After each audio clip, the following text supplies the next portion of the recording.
Sindh studio जा मुअज़्ज़िज़ नाज़रीन अस्सलाम वालेकुम। नाज़रीन, अवां सां हिकु अफ़सोसनाक ॾुख भरी ख़बर शेयर कंदा हलूं था त सिंध जे नामवर उलमा ऐं हर चेहरे ते मुर्क महकींदड़ हज़रत मौलाना असदुल्लाह खोड़ो मथां हमिलो करे संदसि खां फुर कई वई आहे।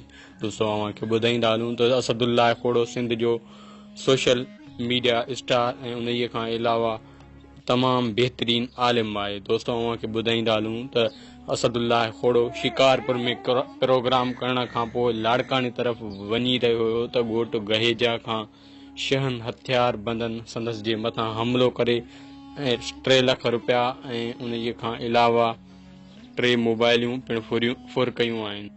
दोस्तों, अव्हांखे वधीक ॿुधाईंदा हलूं त असदुल्लाह खोड़ो मथां हमिलो करे संदसि खां 3 मोबाइल फ़ोनूं ऐं रोक रक़म 3 लाख रुपया पिणु फुर कया विया आहिनि। असदुल्लाह खोड़े जे चवण मुताबिक़ त उन जे ड्राइवर अनवर अली ख़ासखेली खां बि पिणु मोबाइल ऐं कुझु पैसा पिणु फुर कया विया आहिनि। असदुल्लाह खोड़ो हिन वक़्तु गंबट जी अस्पताल में ज़ेरे इलाज आहे। संदसि खे कुझु धक ऐं लॻल आहिनि। दोस्तों, असदुल्लाह खोड़े जो चवणु आहे त मूं सां इंसाफ़ कयो वञे ऐं मूं ते हमले कंदड़नि खे जल्द गिरफ़्तार कयो वञे। दोस्तों, वधीक ॿुधूं था असदुल्लाह खोड़ो जी ज़बानी। दोस्तों, वीडियो में अॻिते वधण खां पहिरीं अगरि अव्हीं असांजे यूट्यूब चैनल ते नवां आहियो त जल्दी खां सब्सक्राइब करे घंटी जे निशान ते पिणु क्लिक कंदा त जीअं हर नई वीडियो अव्हां ताईं पहुची सघे।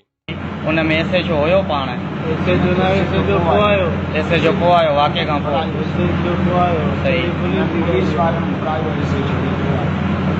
उते जेॾीमहिल तव्हां सां वारदात थी उते ॿियनि खां कंहिंखां बि वारदात कयूं।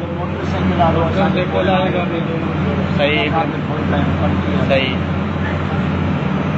पोइ इंतिज़ामिया छा तव्हांखे जेको आहे ॾिनो उते जवाबु? सही, सखर ताईं पुलिस मोबाइल